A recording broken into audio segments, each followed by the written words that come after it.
Selamat sore teman-teman, kembali lagi bersama saya Om NO. Mudah-mudahan kalian semua selalu diberikan kesehatan dan rezeki yang melimpah, amin ya rabbal alamin. Masih di seputaran kasus pindah Cirebon, di mana sosok anggota tim Ibtu Rudiana yang menangkap para tersangka terpidana kasus pindah Cirebon pada 2016 silam akhirnya terungkap. Nah, anggota tim Ibtu Rudiana ini tercatat jelas di berita acara pemeriksaan atau BAP kasus pindah Cirebon. Anggota tim Ibtu Rudiana ini terdiri dari 3 orang, yakni inisial G, AS, dan DI. Nah, ketiga orang ini turun ke lapangan yang mereka istilahkan mengamankan. Itu setelah mendapat telepon dari Aep Rudiansyah. Setelah Aep menyebutkan bahwa para tersangka berada di sebuah lokasi, maka tim Ibtu Rudiana ini menangkap lalu membawa mereka ke ruangan unit narkoba Polres Cirebon Kota. Nah, bukan ke reskrim. Hal ini sudah melompat dari ketentuan karena mereka bukan tertangkap tangan. Nah, proses penyidikan ini untuk memastikan apakah ada unsur pidana orang yang diduga sesuai dan ada alat buktinya. Dan berikut adalah Asmi Saputra membongkar ketiga orang ini yang dianggap mengamankan para terpidana kasus pindah Cirebon. Yuk kita simak videonya. Let's go. Dan juga praktisi hukum di Surabaya, apakah temuan-temuan itu memang sudah disampaikan semua dalam persidangan kemarin? Ya, sebagian besar ya, tidak. Jadi temuan yang akhirnya ditelusuri berdasar dokumen pada sebahagian besar kita sampaikan karena ada beberapa narasumber, karena dari akademisi, ada akademisi yang mix juga dengan praktisi, jadi bisa melihat segala aspek tersebut. Itu juga disampaikan karena beberapa narasumber, paparan-paparan beliau itu yang juga memang dosen, biasa melihat naskah, biasa melihat skripsi, biasa melihat tesis, disertasi dengan detail begitu kan akan bisa mendeteksi di mana sih yang sebenarnya tidak sesuai, di mana sih keterangan-keterangan ini kok tidak klik gitu loh. Nah, itu disampaikan. Itu semua berbekal dari BAP lama? BAP yang lama, dan BAP itulah yang menjadi dasar kan. Sebenarnya kan esensinya begini, BAP itu adalah yang menjadi dasar surat dakwaan, dan surat dakwaan itulah yang menjadi dasar bagi hakim untuk bikin putusan. Jadi bumbu bahan dapurnya ini ya di penyidikan, di situ yang akan kita lihat gitu loh. Loh, ini kok berbeda-beda. Nanti ya kalau mau dibuka lagi ya kita akan sampaikan gitu loh, kira-kira di mana sih letak perbedaan-perbedaan tersebut. Lagi-lagi ya ini adalah untuk edukasi masyarakat, mudah-mudahan sampai juga ke Mahkamah Agung, Hakim Agung dalam hal ini, loh memang ada. Toh, lagi-lagi upaya dalam peninjauan kembali ini kan melihat, ada tidak satu keadaan itu ada kata ada. Berarti kan adakah sesuatu yang kemarin ditutupi, sekarang baru muncul. Atau kemarin itu memang sebenarnya sudah ada, tapi tidak dimunculkan. Sudah terjawab belum? Gitu kan? Nah, dengan kemarin dalam sidang kita paparkan, ada loh sesuatu. Kenapa jenis motornya beda dalam keterangan yang dilihat sama Aep sama Dede, terus dalam dakwaan jaksa kok ada keterangan motor yang tidak disebutkan. Bagaimana mungkin gitu loh kan? Ada yang bilang 4, ada yang bilang 6, ada yang bilang 8, terus jenis motornya jelas detail mereknya, terus di dalam dakwaan itu berbeda. Kita jelasin, dan itu dengan halaman-halaman yang pasti gitu loh. Ini halamannya, ini halaman dakwaan, halaman sini gitu loh. Terus Pak Rudiana misalnya tanggalnya juga itu bersalahan. Dalam kasus misalnya Saka Tatal dia bilang tanggal 1, di dalam kasus yang lain dia bilang tanggal 31. Lah ini kan dalam hukum berbeda banget gitu loh. Terus tentang jam waktu kejadian berbeda semua. Antara keterangan Aep, antara keterangan Dede. Di pertama bilang jam 22, terus dirubah lagi 21, terus katanya karena rusak handphone saya, karena waktu itu settingan jamnya tidak benar. Loh, kenapa ini tidak di cross check oleh jaksa? Jadi gitu apa kesimpulan dari semua buka-bukaan itu, dari semua yang sudah Anda olah bersama para praktisi hukum, bersama para dosen? Ada inkonsistensi di dalam keterangan-keterangan ini. Karena kenapa ada inkonsistensi dari tentang waktu, jumlah orang, jumlah motor, jarak, ya kan? Keterangan-keterangan Pak Rudiana kadang di BAP bagaimana, keterangan dalam persidangan berbeda. Ya namanya orang ada lompatan, saya bilang ini by design. Karena tidak jelas ya, kita bongkar aja dari semua BAP-BAP yang ini, baca saja dengan detail. Dan di sini diperlukan memang kejernihan dan nurani ya, gitu loh. Tapi kalau kita mau bantah-bantahan, karena ini kan produk teman-teman. Kalau saya bilang, mulailah misalnya dari tanggal 31 Agustus. Ya kan, 31 Agustus 2016 pada waktu itu kejadiannya. Pak Rudiana udah jelas ada penyimpangan di situ karena bukan operasi tangkap tangan, tapi orang langsung ditarik, gitu loh. Terus tidak ada di situ katakanlah mana BA penangkapannya, mana BA penahanannya yang pada waktu itu, mana BA penyitaan kendaraan bermotor pada waktu itu. Ini juga tidak dilakukan. Terus mana nih fasenya kalau kita bilang pada waktu ditangkap itu anak-anak dapat nggak bantuan hukum? Padahal 56 itu adalah menjaga keseimbangan. Kuhap ya? Iya, kuhap segala macam, bahwa orang kalau udah diancam 5 tahun, terus kenapa Pak Rudiana itu bisa, padahal Aep diperiksa kapan, Dede diperiksa kapan?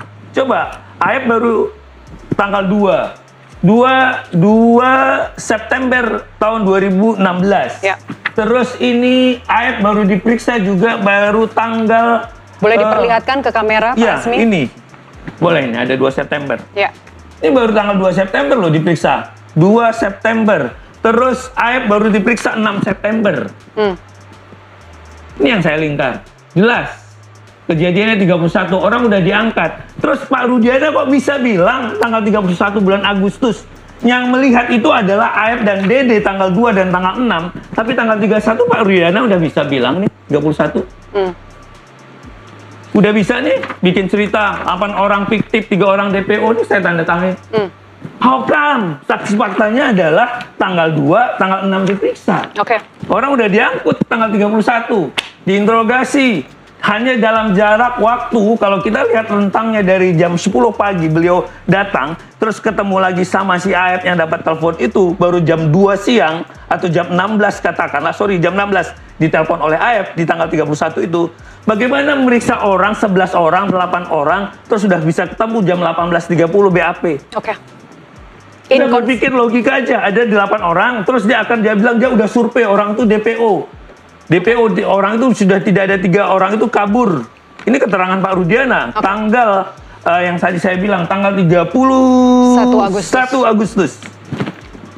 Bagaimana dia datang dengan tim yang hanya pada waktu itu hanya 1 tim dari unit narkoba. Ada 5 orang Rudiana, ya? Pak Gugut, Pak Andi Saprudin, Pak Dodi Irwanto. Saya ingin ke Pak Susno. Saya ingin ke Pak Susno dulu. Ini juga pernyataan dari Bu Elsa, Pak Susno, sebagai Sat Narkoba atau bagian dari polisi, itu sebenarnya kalau menurut Bu Elsa, polisi lakukan investigasi itu sudah biasa bersama tim yang terdiri dari 5 orang. Ada surat perintahnya. Jadi ini yang dilakukan Rudiana adalah tidak liar, tapi legal. Pendapat Anda, Pak Susno? Ya jelas liar kan, karena apa? Ini bukan tertangkap tangan. Ingat, tidak semua polisi berhak menangkap. Tidak semua serse berhak menangkap. Serse yang punya kewenangan menangkap adalah serse yang diberi tugas, yang diberi surat perintah.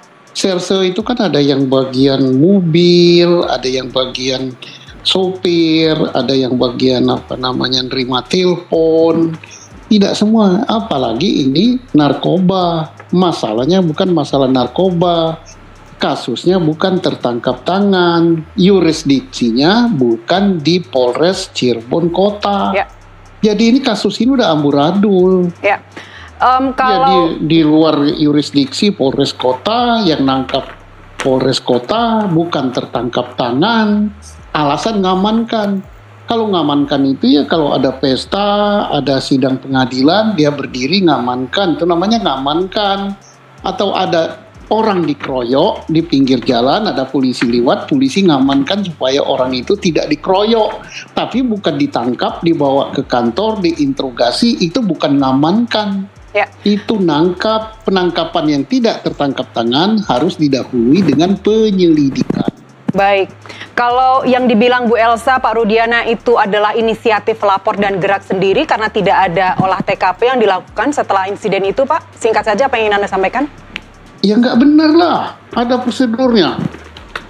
Baik. Ya, ada nggak benar itu, nggak beres. Jadi saya tambahin, karena Pak Rudiana udah ke Polsek Talun. Oke. Dia udah konfirm gitu loh, dan Polsek Talun bilang ini kecelakaan gitu loh sebelum tanggal 31. Kita lanjutkan buka-bukaannya di segmen berikutnya. Yang jelas kalau tadi Bu Elsa mengatakan bahwa itu tidak liar, menurut Pak Susno itu adalah liar. Karena tidak diperbolehkan. Iya, melanggar prosedur. Baik. Dan harus diberi sanksi itu. Ya. Asmi, kalau kita bicara tadi di awal Anda bilang bahwa ini merupakan sebuah inkonsistensi, mengapa kemudian kasusnya ini justru rasanya semakin dibikin gelap gitu. Jadi awalnya sebenarnya diselesaikannya dulu dari mana? Kalau kita mau jujur-jujuran adalah dari timnya Pak Rudiana. Pertama. Ya, Pak Rudiana pada waktu itu menjadi kanit narkoba di Polresta Cirebon. Karena inisiatif itu kan dari beliau, dari Pak Rudiana dengan anggotanya, dan itu dapat kita lihat dalam BAP yang baik di dalam perkara-perkara nomor 3 maupun nomor 4 dan perkara Saka Tatal, itu ada timnya itu adalah Pak Rudiana, Pak Gugun, Pak Andi Saprudin, dan Pak Dodi Irwanto. Jadi itu yang turun ke lapangan untuk yang mengamankan, istilah mereka, mengamankan begitu dapat telepon dari AF, itu orangnya lagi mangkal di situ. Terus itu kan dibawa ke ruangan unit narkoba, bukan reskrim. Sekali lagi, ini bukan tertangkap tangan. Itu aja udah lompat itu. Karena kalau perkara tertangkap tangan, seketika pada waktu itu ada benda yang digunakan untuk kejahatan, boleh siapapun. Ini tidak tertangkap tangan. Dia harus ada fase penyelidikan ke penyidikan. Bahwa peristiwa itu memang peristiwa pidana, enggak, orang ini memang benar atau tidak, alat buktinya itu yang dibilang oleh KUHP scientific investigation, atau kalau saya bilang di kelas itu adalah scientific criminal detection procedure. Ada deteksi prosedur kita, kayak orang asam urat tuh ada tuh kira-kira alatnya. Dalam hukum pidana juga diberi itu tadi, ini benar-benar peristiwa ini terjadi tidak, peristiwa pidana benar-benar orang ini atau tidak, alat buktinya benar nggak, ada perbuatan, ada keadaan, ada alat bukti. Jadi kita kembali ke tema tadi, satu tim unit narkoba ini harus bisa menjelaskan kenapa diamankan ke narkoba dalam waktu 2 jam saja, 16 sampai 18.30. 18.30 Pak Rudiana dengan lancar untuk menerangkan ini DPO-nya ini segala macam dengan jenis kendaraan yang detail. Merek kendaraan juga sudah ada. Dalam malam yang pada waktu di mana keterangan Aib dan Dede menyatakan kami juga nggak tahu persis kok tentang kendaraannya. Saya juga lupa ingat kendaraannya apa. Ada yang bilang 2, ada yang bilang 4, ada segala macam. Tapi Pak Rudiana bisa bilang sedetail-detailnya. Sampai bilang kabur segala macam. Nanti dalam berita kami sudah ke rumahnya. Nah, bagaimana dalam waktu 2 jam 11 orang diperiksa dengan 3 DPO tadi dengan tim ini. Ya, ini yang perlu kebenaran dari awal di tim unit narkoba pada waktu itu. Ini yang menurut saya adalah inkonsistensi. Kedua adalah, katakanlah di dalam hal tersebut sudah ada perbedaan antara keterangan AF, DD, dan anak-anak yang ditangkap 8 apa katakanlah pada waktu itu. Tapi kenapa juga penyidik juga katakanlah udah dilempar. Kalau ada perbedaan di dalam KUHP itu dibilang saksi itu dikonfortir 116 ayat 2. Kita akan hadapkan mereka. Tapi ini juga jebol. Berarti kan ada perbuatan oknum yang kadang juga dalam tanda petik mau dilegalkan oleh institusi. Ini kan sebenarnya salah. Itu loh. Seharusnya kalau ada perbedaan, loh, kenapa keterangan ini berbeda, keterangan ini berbeda, keterangan ini berbeda, konfortir penyidik. Penyidik bilang karena dia disumpah. Harus saya konfortir nih supaya mana yang paling mendekati kebenaran berdasarkan fakta keadaan dan alat bukti tadi. Ini yang tidak dilakukan, lagi-lagi inkonsistensi atau memang sengaja dibuat gelap. Sengaja dibuat gelap. Ya, karena penyidikan harus bikin terang. Kalau enggak kan lawannya gelap.